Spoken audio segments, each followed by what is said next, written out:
Halo teman-teman, hari ini kita akan cerita bagaimana dinasti Mamluk itu menaklukkan Yerusalem dari dinasti Ayyubiyah yang pada saat itu ditaklukkan oleh Salahuddin Al-Ayyubi ya.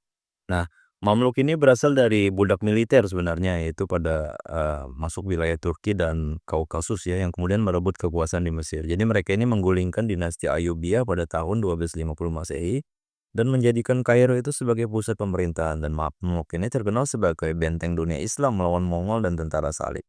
Jadi setelah Sultan Salahuddin Al-Ayyubi merebut Yerusalem tahun 1187 Masehi, kota ini tetap di tangan Muslim. Dan saat Mamluk berkuasa, mereka meneruskan perlindungan atas Yerusalem sebagai kota suci Islam.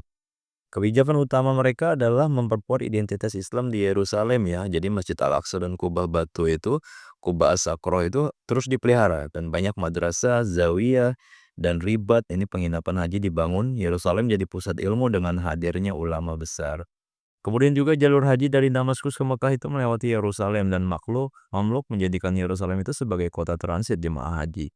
Kemudian juga peninggalan Mamluk ini masih terlihat sampai hari ini ya, berupa madrasah, pasar, dan penginapan di sekitar Haram Al-Sharif. Banyak gerbang kota dan bangunan publik dibangun ulang pada masa dinasti Mamluk ini. Mamluk ini mengusir sisa-sisa tentara salib dari Palestina. Jadi Yerusalem itu relatif aman dari invasi Mongol yang dikalahkan Mamluk di Ain Jalut 1260 Masehi. Namun Yerusalem itu bukan ibu kota, sehingga lebih banyak berfungsi sebagai kota religius, bukan pusat politik. Dan akhir kekuasaan Mamluk ini tahun 1516 sampai 1517, ketika Kesultanan Utsmani atau Ottoman di bawah Sultan Selim I itu menyerang wilayah Mamluk, dan Yerusalem masuk ke dalam kekuasaan Turki Utsmani pada 1517 Masehi, menandai berakhirnya era Mamluk. Mudah-mudahan bisa bermanfaat ya teman-teman. Terima kasih.